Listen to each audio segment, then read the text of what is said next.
Hello दोस्तों, क्या आप कभी ऐसी शादी या फंक्शन में गए हो जहाँ पर दो अलग अलग खाने की जगह हो और एक खाने की जगह पर ऊपर बोर्ड लगा हुआ हो जिस पर लिखा हो बिना लहसुन प्याज का खाना। आपको एक इंटरेस्टिंग बात बताता हूँ। हिंदू धर्म में हिंदुओं के जो महीने होते हैं उसमें एक महीना आता है भाद्रपद। वो लगभग अगस्त या सितंबर में आता है। भाद्रपद के शुरुआत में ही प्याज का भोग लगाया जाता है। ये भोग लगाया जाता है बागड़ वाले बाबा को, जिसमें चने की दाल और प्याज का भोग लगाया जाता है और एक खाने में बड़ा टेस्टी लगता है। तो कहने की बात ये है कि हमारे देश में प्याज और लहसुन को लेकर इतनी बातें होती हैं जिसकी कोई हद नहीं। तो बेसिकली ये बातें क्यों हुई, कब शुरू हुई, इसका रीज़न क्या है, तो इसका रीज़न ढूंढने की कोशिश करते हैं। इसका जो मेन कारण समझ में आता है वो आता है पुराणों में लिखी कहानियाँ, जिसमें से एक कहानी बहुत प्रसिद्ध है।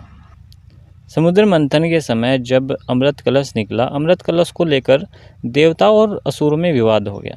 इस पर एक असुर ने चुपके से वो अमृत कलश उठा लिया और इस बात का पता देवताओं को लग गया। देवताओं ने उस असुर का सर से धड़ अलग कर दिया और वो सर और धड़ धरती पर जा गिरे और उस सर और धड़ से प्याज और लहसुन की उत्पत्ति हुई। शायद आपने ये कहानी सुनी होगी। बेसिकली जो पुराणों या शास्त्रों में लिखी हुई कहानियाँ होती है, उन कहानियों का कुछ ना कुछ मतलब होता है, चाहे वो किसी भी धर्म की हो। इस कहानी का मतलब हम समझने की कोशिश करते हैं। कहानी का मतलब है कि लहसुन और प्याज को खाने से बचना चाहिए। तो इसके कुछ पॉइंट हम निकाल लेते हैं। जैसे कि पहला पॉइंट तो ये है कि जो धरती के नीचे सब्जियां उगती हैं या कुछ भी उगता है उसको नहीं खाना चाहिए। पहला पॉइंट ये हो सकता है। तो इसको हम काउंटर करने की कोशिश करते हैं और पहले पॉइंट को हम लेते हैं इस तरह से कि धरती के नीचे तो बहुत सारी सब्जियां उगती हैं, जैसे कि शलजम है, मूली है, गाजर है, चुकंदर है, मूंगफली है, अरबी है और सिंघाड़े हैं, सकरी है। तो इन सब के ऊपर कोई मनाही नहीं है, केवल लहसुन प्याज के ऊपर ही क्यों। दूसरा पॉइंट ये आता है कि ये जो लहसुन प्याज है ये कई महीने तक रह सकती हैं बिना इनको कुछ भी किए। कई महीने ये टिक सकती हैं, बल्कि जो शलजम है, मूली है या गाजर है ये कुछ ही हफ्ते रह सकती हैं। दूसरा पॉइंट है, इसको कंट्रोल करने के लिए हम कुछ और जो नीचे धरती की होती है उनका नाम लेते हैं। एक तो होता है आलू, अदरक होता है जो सूखने के बाद सौंठ के रूप में पुकारा जाता है, जो मसालों में काम आता है, और मूंगफली भी होती है जो सूखने के बाद ही खाई जाती है और काफ़ी टाइम तक ही चलती है। तो इन सब चीज़ों के ऊपर भी कोई कुछ नहीं बोलता। अब आ जाती है तीसरा पॉइंट, लहसुन और प्याज खाने से स्मेल आती है। तो बेसिकली अगर हम लहसुन प्याज को मसालों में भूनकर या जैसे कि खाने में डाल रहे हैं, तो जब उसको भून लेते हैं तो उसकी स्मेल भाग जाती है। उसके बाद कोई लहसुन प्याज में से स्मेल नहीं आती। ये पॉइंट भी बेकार हो गया।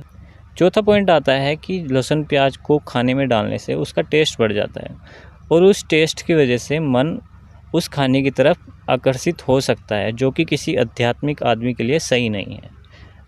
अगर वो केवल अपने खाने पर निर्भर हो, बाहर की कोई चीज़ें नहीं खा रहा हो, तब तक तो ठीक है।